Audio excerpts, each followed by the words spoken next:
Conference. It's a pleasure to be here as only the second Chancellor since 1997.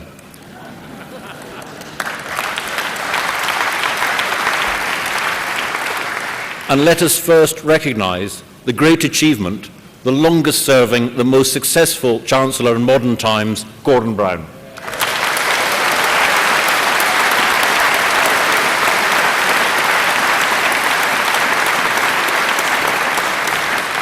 And now, of course, the country knows his strength better than ever in just 3 months as Prime Minister.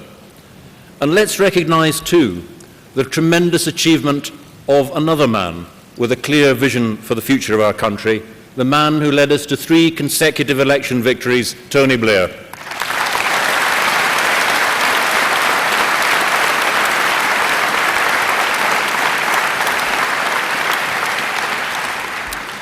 It's good to be back in Bournemouth.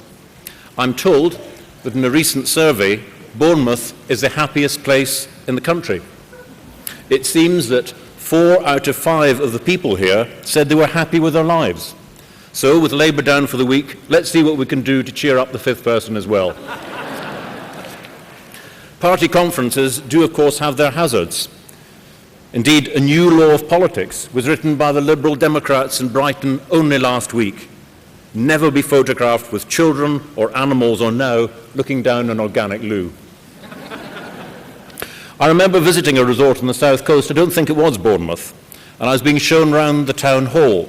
It's one of these town halls where on the walls were the pictures of all the mayors in the town's history. And the man taking me around was a little bit apologetic.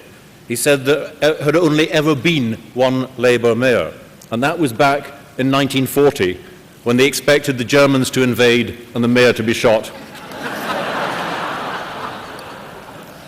But even Bournemouth isn't one of our natural bastions. The benefits of our government touch places right across the country. From Lerwick to Land's End, we are here to serve the many and not the few. So I checked out the unemployment figures here in Bournemouth, and I think I began to find out why people here are so happy. Just 1.5% unemployment in Bournemouth, down by 2/3 since 1997.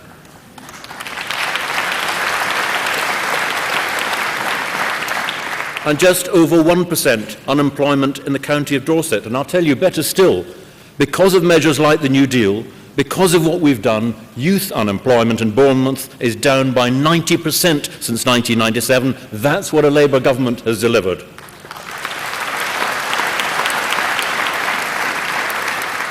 So never forget that choice. The New Deal under Labour, the old deal under the Tories. But we have our challenges, and the past week has thrown up quite a few. It's been difficult. In fact, I'm told I've developed a few grey hairs. There was a point when I thought my eyebrows were turning grey as well. But we will come through this because we have built a strong and stable economy. We deal with these challenges from a position of strength, and we do so by taking the right decisions for the long-term interests of our country, and that is exactly how we will continue, with confidence based on competence.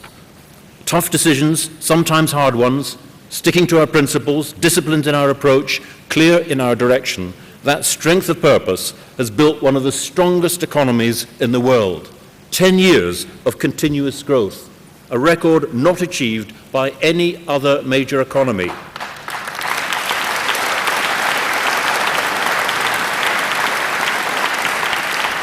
Not France, not Germany, not Japan, not America. That is a record to be proud of. And everything I do as we prepare and equip ourselves for change is built on that stability and underpinned by the values which bring us all together. Opportunity for all, creating new jobs for the future, fairness for all, aspiration. We know the people of this country want the very best for their families, and so do we. But last week was difficult. It was difficult for Northern Rock Savers. It was difficult for us all. There are lessons to be learnt, and I will make sure that we make the changes we need to ensure stability. Now let's be clear, no government should ever be in the business of protecting executives who make the wrong calls or bad decisions. My job is to protect ordinary savers. So we need to strengthen protection for ordinary savers to give them confidence, ensuring their savings in a bank or building society are guaranteed. We need to be able to separate out ordinary savers' money, paying it out quickly. And we need effective regulation in the international markets too. Far greater openness to prevent risky investments being hidden off balance sheet. We need effective supervision for banks, not just here, but across the world, because it's in all our interests to learn from what has happened, and we are ready to take the lead and take whatever action is necessary when it's needed, and we will continue to take that action on the basis of the long-term interests of our people and our country.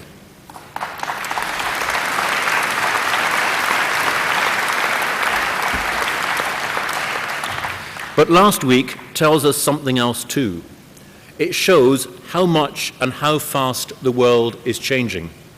Sometimes people say, when they talk about globalization, what's all this got to do with us? Well, last week shows what happens when an event in one part of the world can touch us all in just a few weeks. You know, the time was when a small bank in America got into trouble. It was bad news for that town or that state, but nowhere else. But today, when a Florida householder defaults on his mortgage, the effects are felt not just in America, but across the world, in Europe, in Germany, and yes, here in Britain. This international instability is affecting not only us, but countries across the world, which is why we need to work together and deal with these problems now. Now, let me be very clear. The financial services industry in this country is strong. It has an international reputation.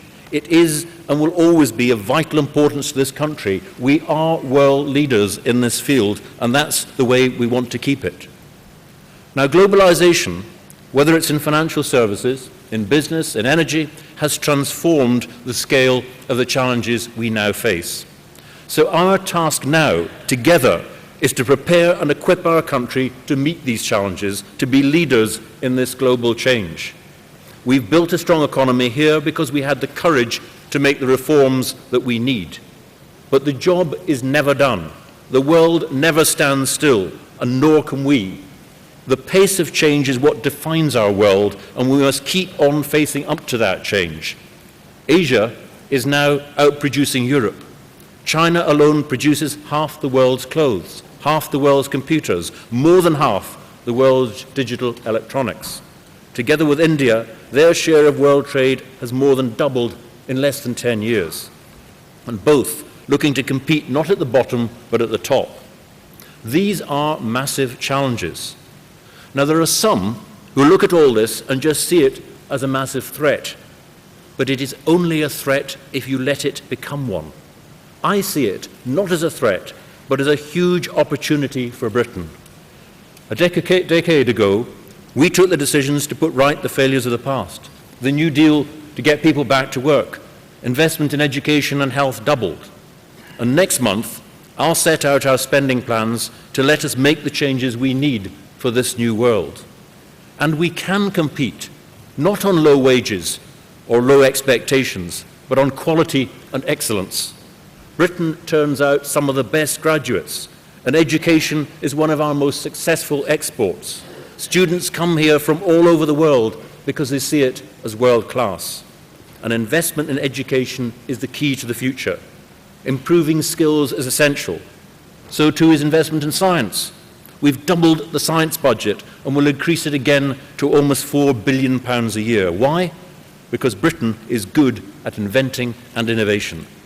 And we need to be to compete in this new world.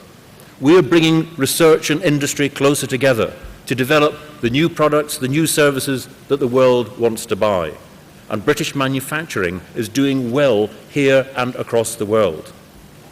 And of course, globalization has brought here yet another reality, because only working together can we tackle the big issues. Climate change is an international problem that needs international solutions. That's why we must encourage more low-carbon industries. That's why we want all new homes to be zero carbon by 2016. And that's why we will be the first country in the world to introduce legally enforceable carbon budgets.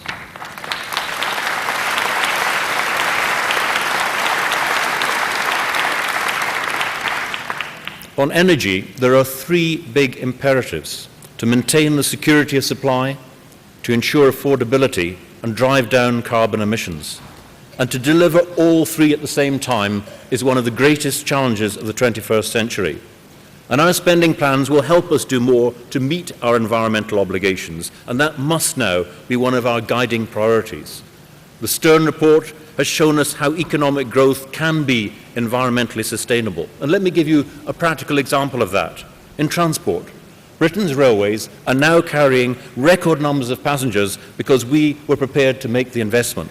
That's good for passengers, it's good for the economy, it's good for the environment. It's the kind of virtuous circle we have to pursue in every sector of the economy. And globalization means more than ever before we must redouble our efforts to make poverty history here in our own country and in the world. Let me be absolutely clear, we will meet our international obligations in full.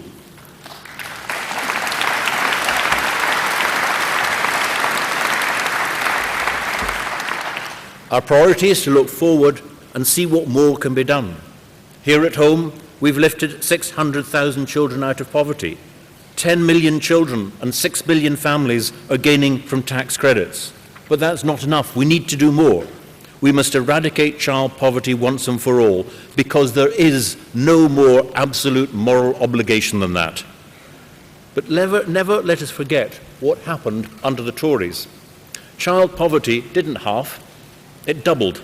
That's the history, that's the difference. And that's a warning to anyone who might be tempted to think that returning a Tory government would be a cost-free option.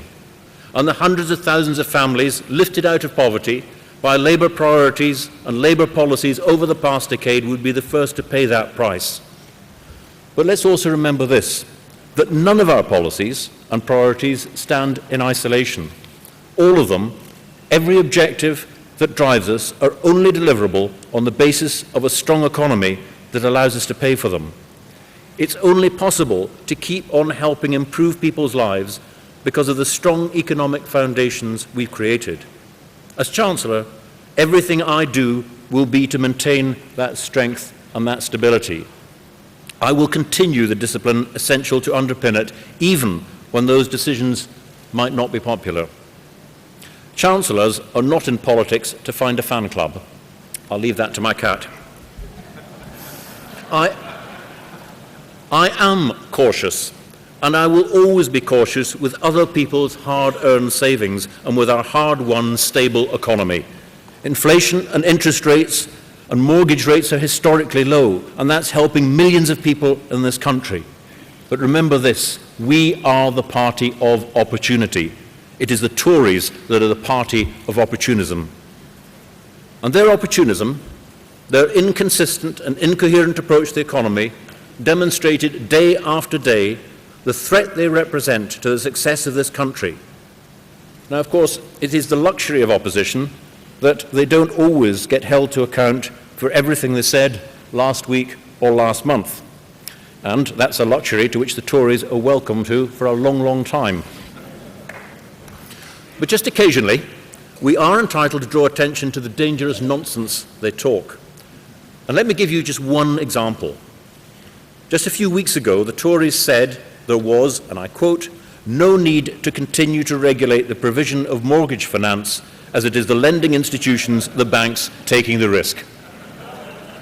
Does David Cameron today really think there is no need to regulate the mortgage market? We believe it is our duty to protect the public interest.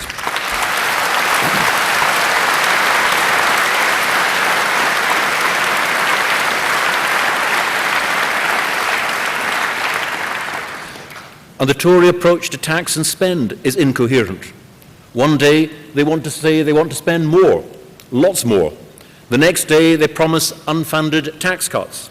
Borrowing, they said they'll cut that too. Then they say they're going to stick to our spending totals. It just doesn't add up. And it's been tried before, because they promised to do exactly the same thing back in 1992, and it didn't work. Then it was disastrous for our country. And David Cameron should know, because he was there. This is the way to instability, to high interest rates, high mortgage rates, back to the Tory past.